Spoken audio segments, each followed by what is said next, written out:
Millions more Americans might qualify for dual Canadian citizenship under a recent change to Canada's requirements. And this is prompting immigration lawyers on both sides of the border to report a surge in applications. So I want to bring in CBC News reporter Mark Carcasole. Mark, great to be with you. Can you explain this new law and how it works?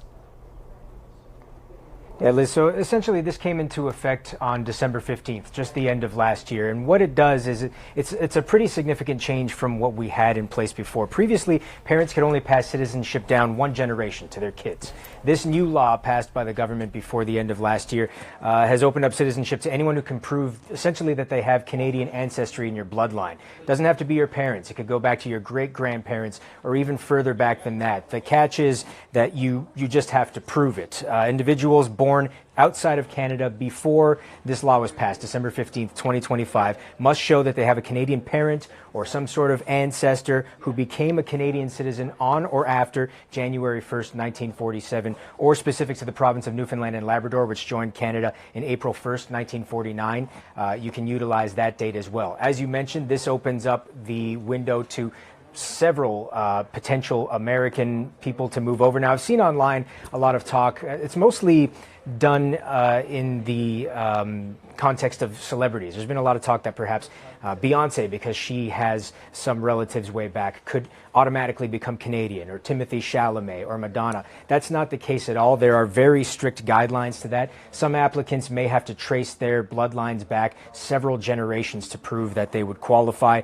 You have to provide documents to prove that your ancestor was Canadian within the specific guidelines, and that you are directly related through each generation. But as you mentioned, immigration lawyers are already finding themselves swamped with applications on both sides of the border.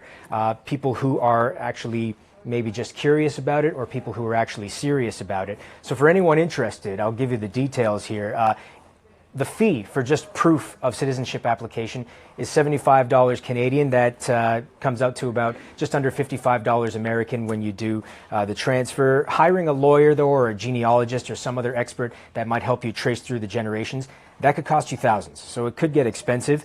The website for the federal government says the process takes around 10 months, and there are about 56,000 people plus who are currently in the queue awaiting a decision. So it is a lengthy process, it is a difficult process, it is a complicated process. I'm curious, Mark, how are Canadians viewing this?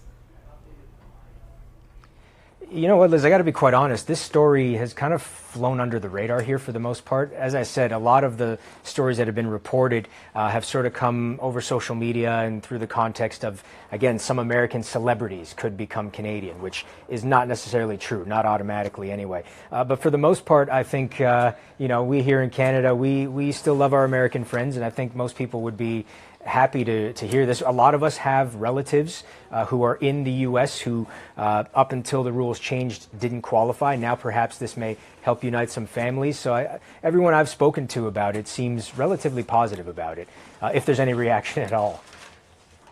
It's a stark contrast to what we're seeing here in the U.S., where avenues to U.S. citizenship are becoming more and more restricted. So in what ways does Canada stand to benefit from this law? You mentioned the family reunions, but compared to the U.S.'s stance on immigration? It's a little bit different because here in Canada, our government for many years now has advocated that we need immigration. We need more people to come into the country to fill jobs, to help the birth rate for so many reasons. Now, that said, the government has scaled back its immigration target numbers. That's largely because the previous government has been criticized for bringing in too many people too soon without the infrastructure and the jobs to handle them all. But Canada is still very much open to immigration, and if it's going to come from the country geographically connected to us, just from the south, that makes things all that much easier. Various provincial governments have already said publicly that they are open to bringing medical experts over from the United States, and those in several other fields.